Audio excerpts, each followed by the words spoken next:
Welcome back to Empirical Evidence. So, if the soul is struggling, how do you fix it?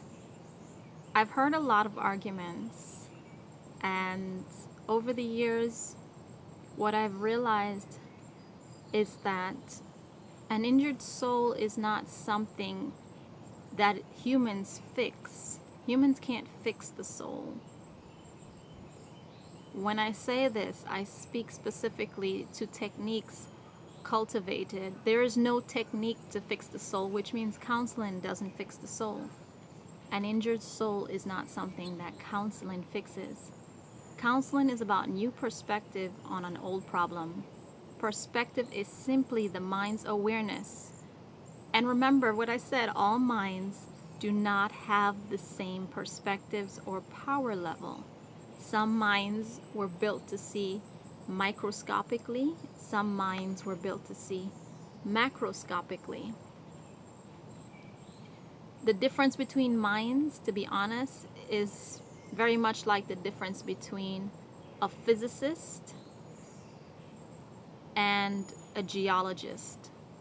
A geologist focuses on a certain area, a certain region. A physicist focuses on how energy moves and can look at how things change form and shape, but yet it remains the same substance, and how things expand in the world and are interrelated.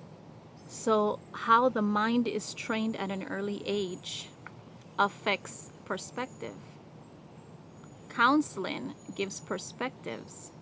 The soul is much like an energy field expanding. So it does need a wide perspective in order to understand itself, because it's processing events and it's processing energy. And the cognitive aspect is only second. Language is only, and images are how the soul is understanding events and energies. How it's understanding its own identity as impacted by the world, invisible world and visible world. You wouldn't ask a man who works on the body of a car to fix the engine of a car, would you? Well, if you knew anything about cars, no, you wouldn't ask the body man to fix the engine. That's what it's like to ask a counselor without religious or supernatural awareness to fix the engine of a car. Your soul is your engine. Counseling is helpful for mental awareness, but it does not repair. You investigate a problem before you can fix it. So counseling is helpful, but it will not fix the soul, which means it doesn't end the cycle of depression.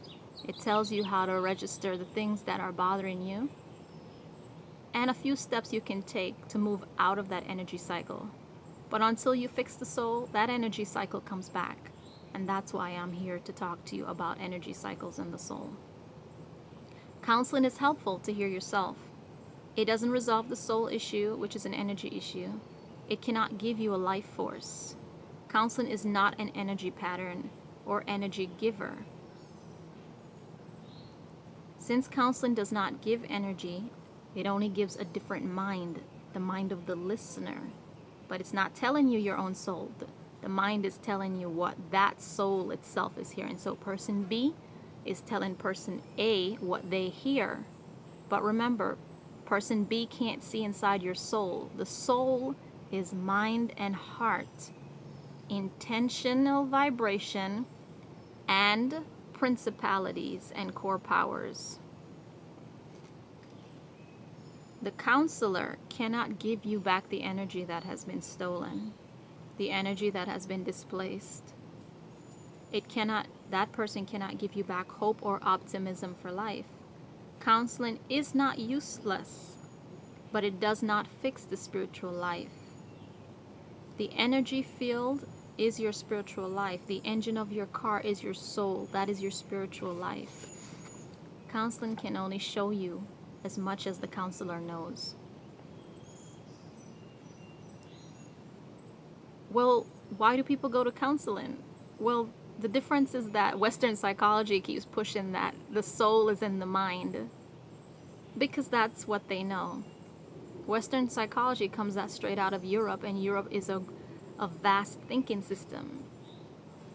It's a vast thinking system. The academies or scholarship institutions focus solely on the book. But before the scholarship institutions, there were many religious communities. And the religious communities around the world, doesn't matter what names you give to them, they focused on the soul. They focused on how energy is used to hold the community together and what the purpose of the energy is. And they each had their forces that they were aligned to.